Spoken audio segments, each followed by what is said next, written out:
Our next guest won that lunch with Warren Buffett back in 2007 with his partner Mohnish Pabrai. He's Guy Spier, manager of the Aquamarine Fund, joining us now from Zurich, Switzerland. You just recently moved there, of course, Guy, and I'm hearing that the weather is quite nice, the skiing is going well, all of that. I don't want to hear any more about it. But in any case, okay, the lunch that you had with Buffett, you say it was worth every single penny. What did you exactly get out of it? Well, it's one thing to be at the meeting, Betty, with 35,000 other people. It's another thing to sit one-on-one at the table.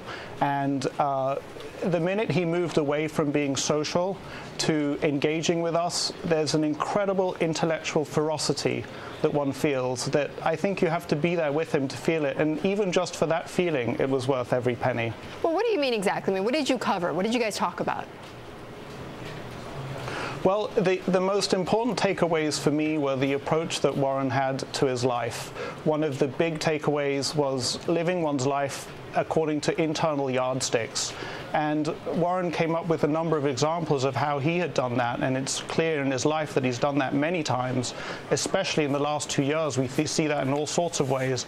And I came away from the lunch examining myself and saying, in what ways am I not living by my internal yardsticks? What changes do I need to make so that I'm living by internal yardsticks, not based on what people think of me or expect of me? But did that, for instance, make you a better investor, Guy? Did it open doors for you later on?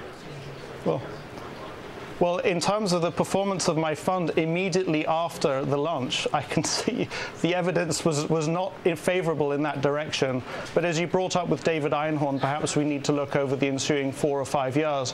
I don't think that you can translate the effects of the lunch into immediate results right away. But I do believe that over a 4 or 5 year period, my results will be better than they would have been had I not attended the lunch. But from the lunch, though, since Buffett, but since he knew you personally, then, and by the way, I'm holding this book, the Checklist Manifesto, and the reason why is that Guy Spier and Mohnish Pabrai, your partner who bought that lunch, you guys are quoted in here. And actually, let me just stop here because I just want to read this one part where Pabrai said that he studied every deal Buffett and his company ever made before that lunch, which was back in 2008. You bought it in 2007. So given that, I mean, do you need to have that much do you need to do that much homework, Guy, before you go into this lunch with him? I mean, does he test you at all with how much you know about Berkshire? He came to the lunch with an extremely generous spirit, and there's no question that my wife and Mohnish's children had done less homework than Mohnish and I had done, and he was willing to engage on every level. I think there's, like many things in life, Betty, the more you put into it, the more you get out of it. And so the background that Mohnish and I had meant that we could really dive in deep into all sorts of areas of Warren's life, investments that he had made, some of the heroes that he had.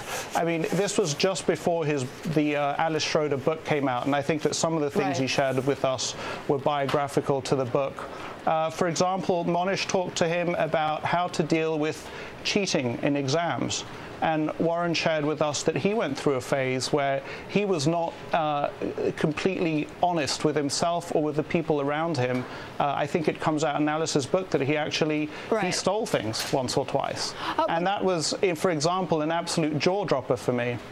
Really? Okay. But there I was at the lunch, and this is my hero, the man who is sits up there on a pedestal, and I discover that he's willing to put his foibles on the table and talk about them honestly. It sort of brought the human being into perspective, if you like.